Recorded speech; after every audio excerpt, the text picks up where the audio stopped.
নমস্কার সবাইকে, ওয়ান্ডার মহুয়ার নতুন একটি ভিডিওতে সকলকে স্বাগত। আজকে বুধবার আর এখন সকাল ওই 11:30। আজকের ভিডিওটা শুরু করতে অনেকটাই বেলা হয়ে গেল। সকালে উঠে খুব তাড়াহুড়ো করে কাজ সেরেই ছুটতে হয়েছিল ডোডোর স্কুলে।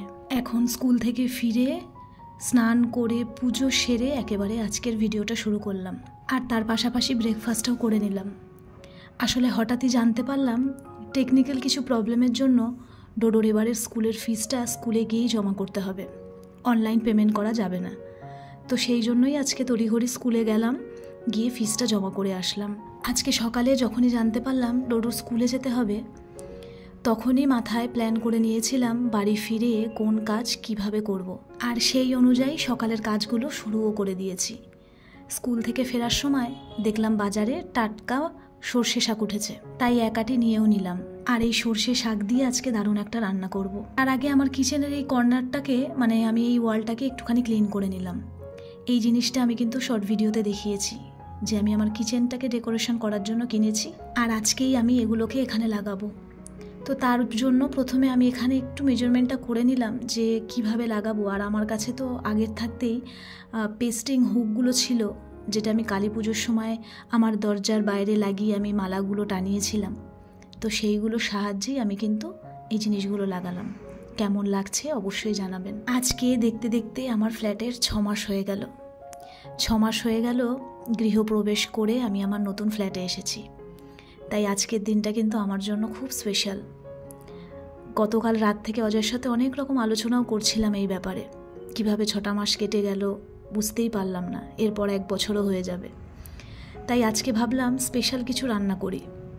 স্পেশাল মানে সেই রকম স্পেশাল কিছুও নয়, আজকে পুরনো দিনের একটা রান্না ট্রাই করব, যেটা আমি আমার ছোট ঠাকুমার থেকে শিখেছি, আমার বাবার ছোট কাকিমা। তার আগে আমি এখান থেকে একটু গরম জল নিয়ে নিচ্ছি। ভাত বসিয়েছিলাম, জলটা গরম হয়েছিল, সেখান থেকে একটু গরম জল নিয়ে আমি আগে সর্ষে গুঁড়োটা ভিজিয়ে দিচ্ছি। আমার বাড়িতে যখনই কিছু রান্না হয় সর্ষে জাতীয়, তখন আমরা এই সর্ষে গুঁড়োটাকেই ব্যবহার করি। আমার গোটা সর্ষে বেটে খেলে পরে একটু অ্যাসিডিটি হয়ে যায়, কিন্তু এটাতে কোনো প্রবলেম হয় না। যাই হোক, আমরা এবং আমার ওই ছোট ঠাকুমারা, আমার বাবার কাকিমারা, কাকারা, আমরা এক জায়গাতেই থাকতাম। তো এই ছোট ঠাকুমার থেকে আমার এই রান্নাটা শেখা। তো আজকে আমি কাতলা মাছ দিয়ে সর্ষে শাক দিয়ে সর্ষে দিয়ে একটা রেসিপি ট্রাই করব। আর সেই রেসিপিটা আমি আপনাদের সঙ্গে শেয়ারও করবো এই ভিডিওর মাধ্যমে। আর আমি আমার এই ছোট ঠাকুমার থেকে অনেক রান্না শিখেছি, তার মধ্যে এইটা হলো আমার পছন্দের একটা রান্না। তো আমি এখানে কাতলা মাছগুলোকে প্রথমে ভাজতে বসিয়ে দিয়েছি। খুব হালকা হাতে ভেজেছি, না ভাজার মতন। কাঁচাও করা যায়, কিন্তু আমার মনে হলো একটু ভেজে নিই, তাই আমি ভেজে নিয়েছি। সর্ষে শাকগুলোকে ছাড়িয়ে তারপর এটাকে ধুয়ে এখন আমি কুচি কুচি করে কেটে নিচ্ছি। শুধুমাত্র পাতাটার ব্যবহার করছি, কোনো ডাল কিন্তু আমি সর্ষে শাকের নিইনি, কারণ এই রান্নাটাতে সর্ষে শাকের ডাল লাগে না, শুধুমাত্র সর্ষে শাকের পাতাগুলোকে নিতে হয়। তারপরে এখানে আমি একটু পেঁয়াজও কেটে নিচ্ছি। পেঁয়াজ না দিলেও চলে, এর আগেও আমি পেঁয়াজ ছাড়াও করেছি, কিন্তু আজকে আমি একটু পেঁয়াজ দেব। কড়াইয়ে সর্ষের তেল দিয়ে কালো জিরা ফোড়ন দিয়ে প্রথমে পেঁয়াজগুলোকে দিয়ে দিলাম। পেঁয়াজগুলোকে খুব হালকা হাতে ভাজতে হবে। তারপরে আমি এখানে সর্ষে শাকগুলো অ্যাড করে দিলাম। সবটা কিন্তু দিইনি, অর্ধেকের একটু বেশি দিয়েছি, আর একটু রেখে দিয়েছি যেটা আমার পরে লাগবে। তো এগুলোকে একটুখানি ভাজা ভাজা করব, খুব একটা বেশি ভাজা করার প্রয়োজন নেই। একদম হালকা ভাজা ভাজা হলে এর মধ্যে আমি অ্যাড করে দিলাম টমেটো কুচি আর কাঁচা লঙ্কা। ঝালটা একদম নিজেদের পছন্দ মতন অ্যাড করতে হবে। তারপরে একটু নুন দিয়ে দিলাম টমেটোটা একটু সফট হওয়ার জন্য। তারপরে যে সর্ষের পেস্টটা বানানো ছিল সেইটা দিয়ে আর একটু বাটি ধুয়ে জলও অ্যাড করে দিলাম। তারপর ভালো করে নাড়াচাড়া করে এর মধ্যে হলুদ গুঁড়ো, লঙ্কার গুঁড়ো আর নুন দিতে হবে পরিমাণ মতো। তারপর নাড়াচাড়া করে আমি জল দিয়ে দিলাম পরিমাণ মতো। জলটা যার যেরকম পছন্দ সেরকম অ্যাড করতে হবে। তারপরে ভেজে রাখা মাছগুলো আস্তে আস্তে আমি দিয়ে দিলাম।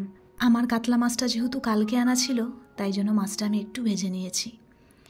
তারপরে আমি মাছ দেওয়ার পরেই ওই যে বাদবাকি সর্ষে শাকটা ছিল, সেইটা আমি ওপর থেকে হালকা হালকা করে ছড়িয়ে দিলাম।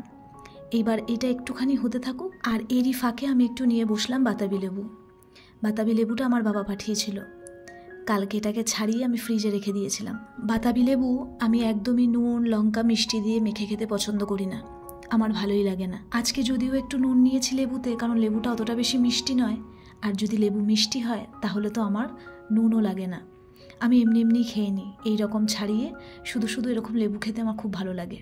চলুন, আমার মাছ হয়ে গেছে, ওপর থেকে একটু সর্ষের তেল ছড়িয়ে দিলাম, আর এইটা হলো আমার মাছের ফাইনাল লুক। আপনাদেরকে আমি একবার আশ্বাস দিয়ে বলতে পারি, আপনারা একবার বাড়িতে বানিয়ে খাবেন, সত্যি অসাধারণ খেতে লাগে, একদম টোটালি অন্যরকম একটা রেসিপি। রান্নাবান্না সেরে রান্নাঘরের কাজগুলোও সেরে নিলাম।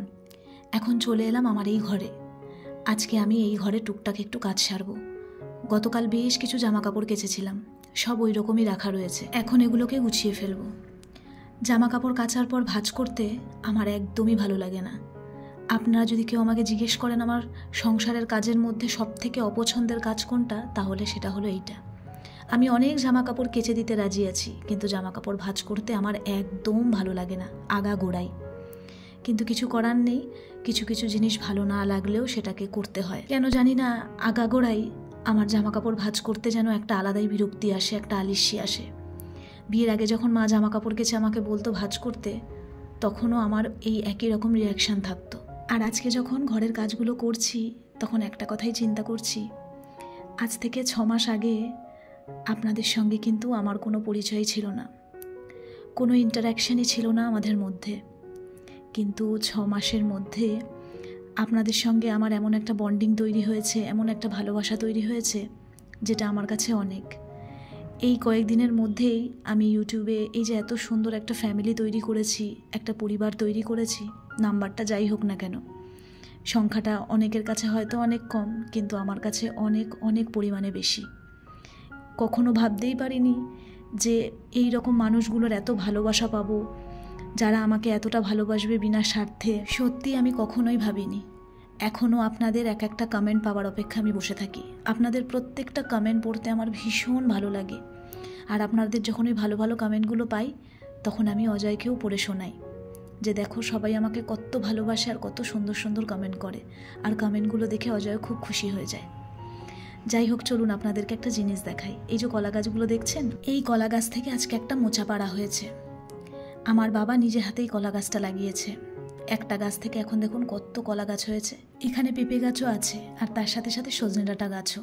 অনেক পেঁপে খেয়েছি এখান থেকে। সজনে ডাঁটা গাছ কেটে দেওয়া হয়েছে, ডাঁটা হওয়ার পরে আবার হয়তো হবে। আর 1-1.5 বছরের মধ্যে এখানেও হয়তো বাবা প্রজেক্টের কাজ শুরু করবে। তো বাবা বলে যতদিন না কাজ শুরু করছি, গাছগুলো লাগানো থাক, গাছগুলো থাকলে অন্তত গাছের টাটকা ফল তো খাওয়া যাবে। তো এই দেখুন সেই মোচাটা বেশ বড় সড়ই আছে, জানেন তো মোচাটা। আর কলাগুলোও বেশ ভালো ধরেছে, কাঁচা কলা। তো এই মোচাটাকে আজকে আর রান্না করব না, আজ রাতে এটাকে ছাড়িয়ে রাখবো, আর আগামীকাল চিংড়ি মাছ দিয়ে ইচ্ছে আছে মোচাটাকে রান্না করার। তাহলে চলুন আজকের ভিডিওটাও এখানে শেষ করছি। আপনারা সকলে ভালো থাকবেন, সুস্থ থাকবেন, আর এইভাবেই আমার পাশে থাকবেন। আপনাদের পাশে থাকাটা, আপনাদের ভালোবাসাটা আমার শরীরে একটা শক্তি যোগায়, আমার শরীরে একটা এনার্জির মতন কাজ করে, যাতে আগামী দিনে আমি আরও ভালো ভালো ভিডিও দিতে পারি। আপনারা যদি এইভাবে আমার পাশে থাকেন, আরও অনেক দূর আমি আপনাদের সঙ্গে চলতে পারবো। ভিডিওটা কেমন লাগলো অবশ্যই কিন্তু আমাকে জানাবেন। আপনাদের সঙ্গে আমার আবার পরের ভিডিওতে দেখা হবে।